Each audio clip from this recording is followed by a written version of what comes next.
I went to Cal, UC Berkeley, 1997, fall of 97. And it was the last year that Cal had affirmative action admissions. And I remember at that time, there was a big case. A guy named Bakke was rejected by the University of California, Davis Medical School.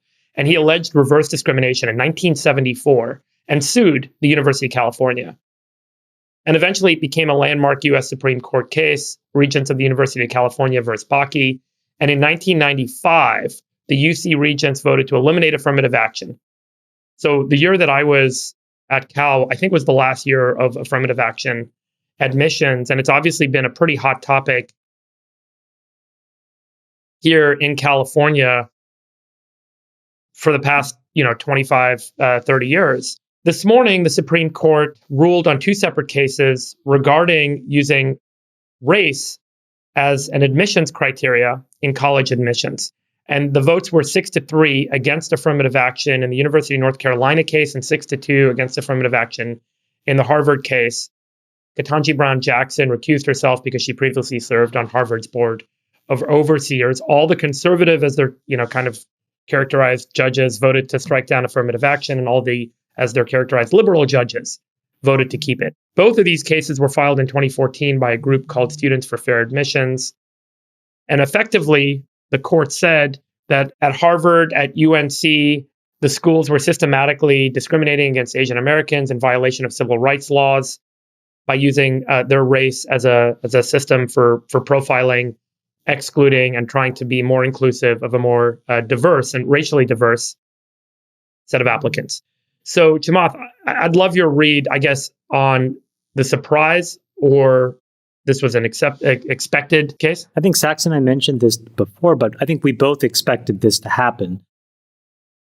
I think it's probably important to maybe set up a more practical explainer, Friedberg. So, Nick, if you want to just throw up that image that I just sent you, we can sort of explain the genesis of the lawsuit. So, what you can see here is admit rates into Harvard by race, ethnicity, but also by academic decile. Yeah. And so what it basically shows in a nutshell is an African American student in the 40th percentile of the academic index is actually more likely to get in than an Asian student at the 100th percentile. And so that at the core is sort of what was being... that means that the Asian American student had better scores than 99% of other applicants, right, and still didn't get in. Right. Right.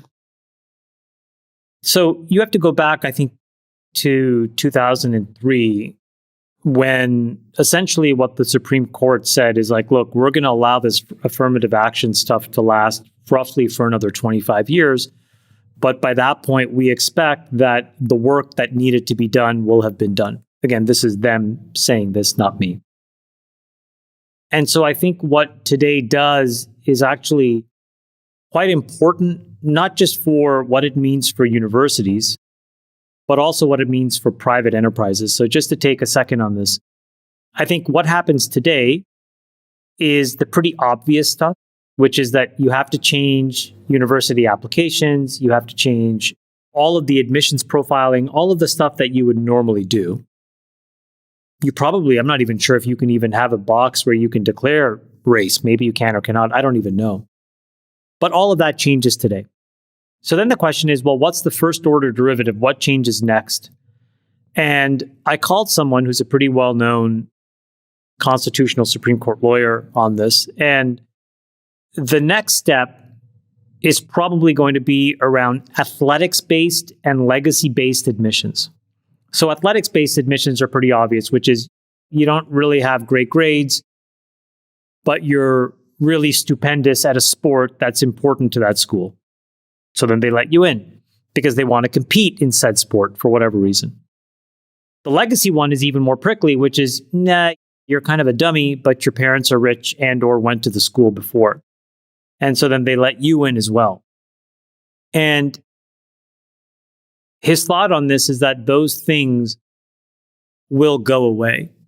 Because if you can't use race-based admissions to kind of balance the scales, then it'll become pretty quick where somebody launches a legacy-based lawsuit or an athletic-based bias lawsuit and wins that as well. So that's the first order derivative. So, the thought... Are those, because those aren't constitutionally protected, whereas equality based on race... but it becomes a huge headache for these schools, right? And so you're going to be fighting these admission standards constantly changing.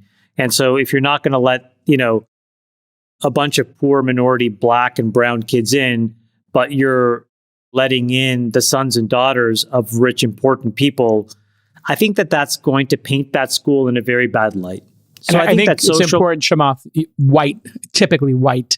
Legacy. Although one would say the great thing over the last couple of decades is there have been a lot of minorities that have gotten into these very elite schools, which means their kids would be the first generation that's eligible for legacy, but you're going to wipe that away. So I think from just a social stigma perspective, and I have a solution for this, which I'll get to at the end for those people. But so I think that's the first order derivative. The second order derivative is now what lawsuits get launched and what are the implications for private companies, right? So right now, this affects any institution that receives federal funding. And that includes all the universities. So there's no private or public university really, except for a handful that don't take this money. So they'll all have to do this. But the really important question after that will be what happens to companies like Apple or Facebook or Exxon who have race-based programs to try to attract African-American engineers or Hispanic chemists, whatever the program is that you want to come up with. Will those get challenged and will those companies have to change? And my friend's thoughts on that were that yes, that those would also change. And that's going to have a really important impact on private enterprise and how they approach this stuff and how DEI stuff works. And frankly, downstream, how ESG works, because all these ESG checkboxes now, some of them will actually become illegal, right? So I think the importance of this decision can't be really understated. The changes will be slow and then they'll be fast. They'll first touch higher ed, but then I think they'll touch private enterprise. And so I think it was a very important decision in America that just happened. Chamath, what is the right ethics and values? I mean, what do you guys, I guess we could just do this around the table. J-Cal, maybe you kick it off.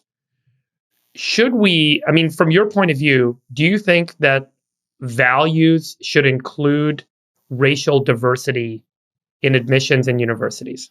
Yeah, this is like the ultimate. Or is the values about equality of opportunity for everyone, regardless of race, right? You're asking the exact right question, I think. That's because I'm the world's greatest moderator. But yeah, go ahead. Doing a solid job so far. And this creates a lot of cognitive dissonance for people, right? Because you really want to believe that the world is a meritocracy. And, if you were to take other pursuits in the world, you'd never say, like, we should let race, gender, age affect people's performance in the 100-yard dash or their compensation at a company, right? All of that should be based on achievement. And so there is a question on what achievements should be taken into account when you apply to a school. And it's pretty obvious the legacy thing, is, a backdoor into these schools. But we want to feel like we're also making progress because, listen, the world has been unfair. The world was built on slavery, and our country has, is only 150 years past that. And Civil Rights Act was what, 1964 or 65? Like we really want to see everybody achieve here. So I think you have to pause for a second and say, well, if the goal is you want to see, Black Americans perform better, and I think that's the underlying concern here, and it is based on the legacy of America. Well, how do you do that? And I think we're looking way too far down in the educational pipeline. The solution here is really childcare. The solution here is nursery schools, pre-K, elementary school education. And those things need competition. And that's where people fall behind. To be looking at this at the end of the academic journey is, I think, crazy. So, when I'm president, I'm going to have 365 day a year, childcare.